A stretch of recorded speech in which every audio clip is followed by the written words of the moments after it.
Hi, this is Art Chmielewski. Thanks a lot for contacting me. Thank you for all the great questions.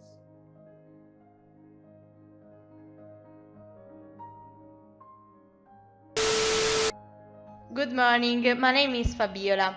Why does NASA have two diametrically opposite headquarters, one on the West Coast and one in Houston?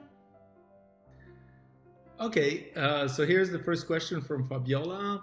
Why we have so many different NASA centers, one in California, one in Florida, one in Texas? Well, there are many different answers. The first one is that uh, we do different things. So in Florida at Cape Kennedy, we launch the rockets. In Houston, we work with astronauts. So space stations, previously space shuttle, that's what we do. We train astronauts.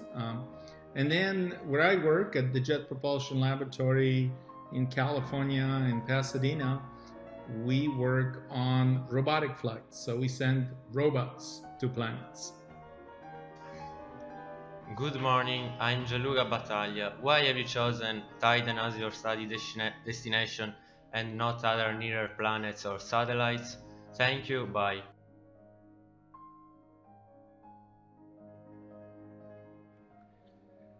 So here's a answer for the question from Jaluka. He was asking why we go to Titan. Well, Titan turns out is maybe one of the most interesting bodies in a solar system. Why? Because as much as life could have been on Mars at some point, it's not there anymore, most likely. But Titan, the moon of Saturn, may be the most habitable place in the solar system, somewhere where life can still evolve. Titan has one ocean on the top, on the surface, and it's made out of methane. And then it has an ocean underneath, which is water. And life can potentially exist in this water because it has atmosphere and it has a lot of these organic carbon materials that if they get into the water, there's energy, there's hydrocarbons, and life could potentially exist. Hello, my name is Angela. It's a pleasure to speak to you. It will be a dream for some of us students to come visit your NASA center with our teacher, Mr. Risica. Would that be possible?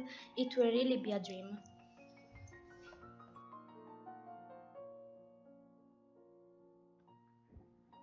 Hi, this is an answer to Angela. Angela, you were asking if you could come and visit us here at the JPL at NASA, and of course, um, we'll be happy to have you here.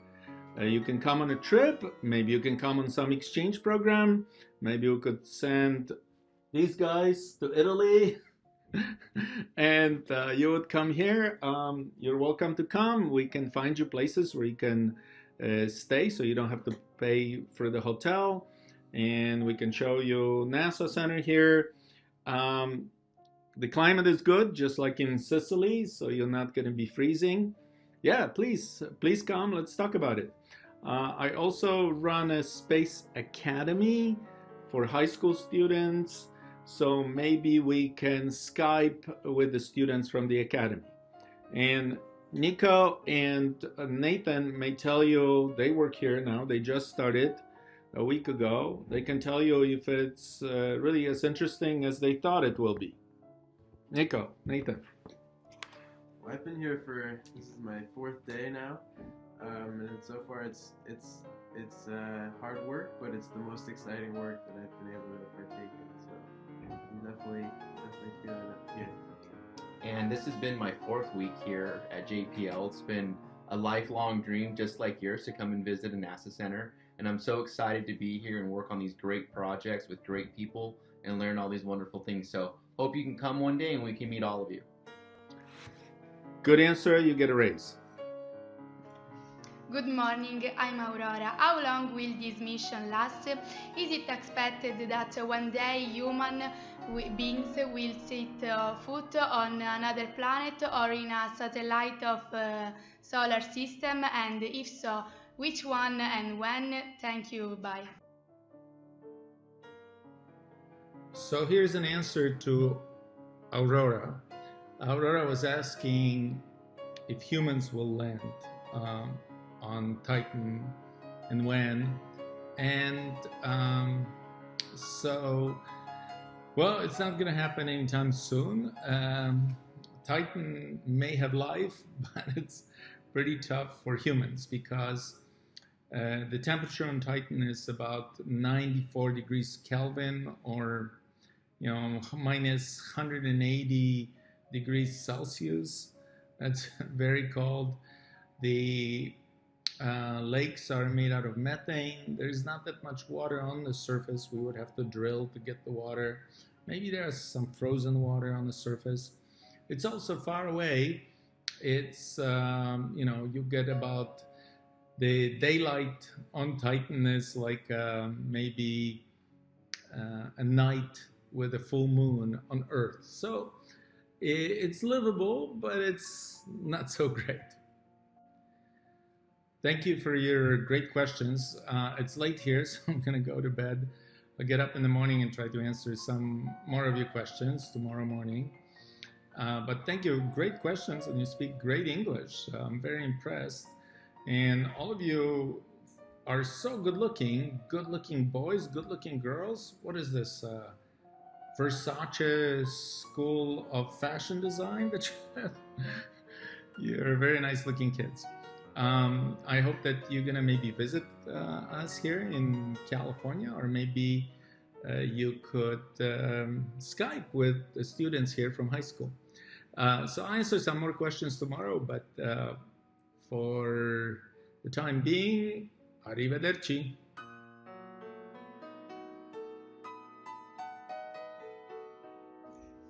Good morning, I'm Melissa. What devices will you use to land on Titan's ground? Thank you, bye-bye. So this is an answer to a question from Melissa. Melissa was asking what we're going to use to land on Titan. Well, Europeans have already landed on Titan. Probe Huygens was separated from the spacecraft Cassini and landed on Titan. It was landing on the land. We thought that we this time land on the lakes or oceans or seas, whatever you call them. But recently we discovered that there are on the surface seas. And they are about the size of, as a matter of fact, Mediterranean Sea, right next to you guys. But so we're gonna drop a probe on a parachute, and the probe, as it comes down, it will be measuring what chemicals are in the atmosphere of Titan. And then finally, when it comes down in the water, it will splash down, it will go inside of water. Well, it's a methane, actually not water. It's a liquid methane. And it will measure what chemicals are there, what hydrocarbons. We have glycine. We have these compounds that will eventually make DNA and maybe are indicators of life. So we want to next time maybe drop a submarine that would be going under the surface and measure what's inside of the sea. Hello, my name is Ricardo. Why does a rocket leaving the Earth and going, for example, to the moon arrive first if it has a low speed rather than one which has a high speed propulsion? Bye, thank you. Okay, so this is an answer to Ricardo. Ricardo, you were asking about the speed with which rockets go to the moon to get a sample. Well, there are different types of propulsion, okay? One of the types of propulsion we use is electric propulsion, and we call it acceleration with patience. okay? Because these are tiny ions coming out. They're accelerated to huge velocities. And if you know, spacecraft travel with what we call momentum conservation. And momentum conservation, maybe you studied it in physics, is mass times velocity. So the mass of all the propellant that comes out of the spacecraft times the mass of the spacecraft, that's what's equal, right, to the speed of the spacecraft. So the mass of propellant times the speed of propellant coming out is equal to the mass of the spacecraft times the speed of the spacecraft. So what you can do, you can have huge mass of propellant coming out, or you could have maybe smaller mass of propellant but very fast coming out. That's called electric propulsion. We use it a lot. And that's initially slow, it builds up the speed. Or chemical is very fast. When you go to the moon, you can't just blast off and go as fast as possible because you need to be captured by the moon, right? You need to get into orbit so you can figure out where you can land. I'm not sure if I'm answering your question, Ricardo, but that's as much as I can figure. Okay? Thanks for your question. Good morning, my name is Irene. I'm speaking on behalf of my classmates in my school. Could you realize that twinning with your space school? We care so much about that, thank you. Hi, this is a question to Irana's answer to Irana's question. This is, what did I say? Question? Yes. No, this is an answer to Irana's question about the Space Academy, Space School. So yes, I run here on Space Academy. This is a joke because do you know why this duck is a joke? Is because I work on a Rosetta mission. And so Nathan, show the real models. Okay, so the real comet looked like this, and people said, "Oh, it looks like a duck." So we have these little duck models. Okay, that's the joke. Okay, now you understand the joke, but serious answer. So we have the Space Academy for high school students, and these guys will help me make it more interesting. But maybe we could cooperate. Maybe what we could do, you guys in Italy could build a little spaceship and we could build a launcher and we could launch a rocket. What do you think, guys? Well, Ron, I think you asked a great question. There's lots of different schools and things you can learn here at NASA. You can learn how to make rockets. You can learn how to work on computers. You can even learn to be an astronaut and be one of the people who lands on Mars. So hopefully you get an opportunity to come and visit us and learn all the opportunities that exist here. All right. Thank you. Hello, my name is Sandra. Do you believe in extraterrestrial life? Are there any chances of other life form in the universe or in our galaxy? Thank you. Bye.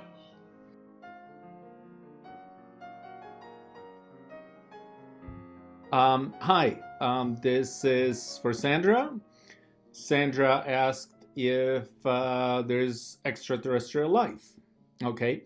So I invited two experts here. They are actually my summer students here working at JPL, Nathan and Nico. And I'd like them to answer the question from Sandra. Okay, guys. Personally, given that it's now about 3 trillion galaxies in the universe, I find it really hard to believe that there wouldn't be any life. So I think that there's a high probability. I think that there is a possibility that life does exist, and I think a lot of us that work here at NASA work here because in the hope that one day we may be part of a group that helps discover life. So there, statistically, it seems to me that if as long as we can find the building blocks to life, so water, the right temperature, I think one day that discovery may happen. All right, that's what the experts say. Good morning, my name is Carla. We all know that shuttles Columbia, Discovery and Atlantis have been retired and disassembled. What will they be replaced by? What will be the name of the new spacecraft? And what technical features will they have? Thank you. Carla. Hi, Carla. Thanks for your question. And We also love the space shuttles, but as you said, they've been retired, and the current space launch system, otherwise known as SLS, is the rocket that is currently being built by NASA. And on top of that rocket are two cool capsules. One is called the Dragon capsule, that's made by SpaceX, and the other one is made by Boeing. And the mission is to put humans on top of that capsule, send them on that giant rocket, and one day land on Mars. Okay, Nico, anything to add? No. All right. Okay. Yeah, and when you come to LA, we just got a space shuttle here in a museum, a natural history museum. So you'll be able to see it. You can see it from up close. So please come and visit. Hello, my name is Claudia. What do you think you will find on Titan, and what are you looking for?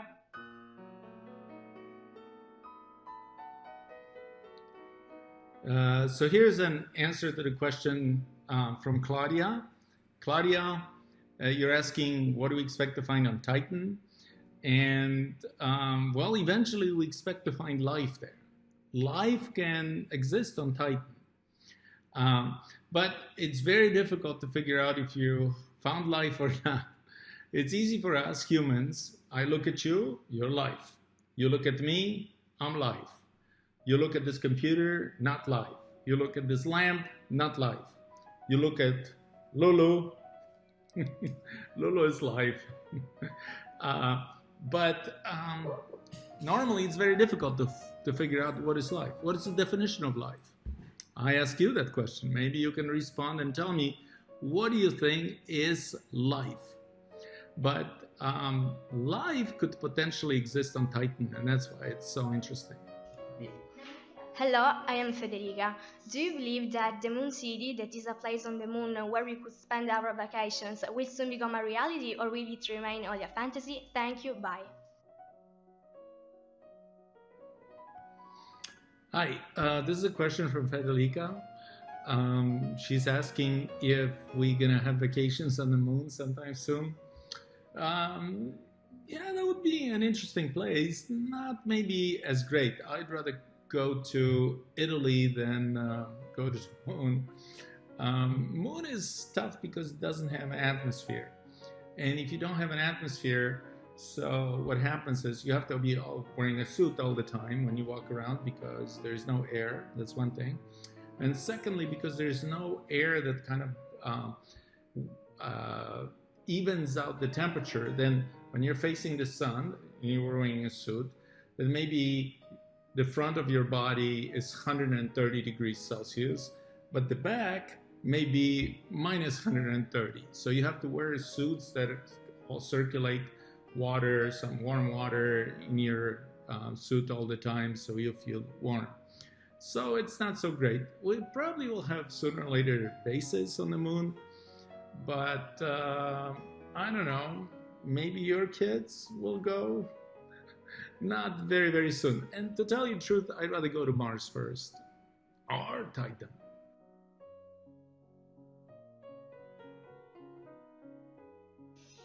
Hi, Arthur. I am Giuseppe Risica. It's impossible the QSO. Please, we'll await your reply. Thank you. Bye-bye. So thank you for your questions. Looking forward to talking to you more. Maybe we can Skype sometime. Sorry it didn't work out last time. I don't know what went wrong. I was ready waiting for you, but something with Skype went wrong. And I want to congratulate you on your great English. You speak English very well. And how is your Italian, guys? I can say grazie. Oh. I'm not that level yet. I'm still learning. Wow, fluent in Italian. All right. Okay. All right, guys. So hope to see you soon and come and visit us. Bye.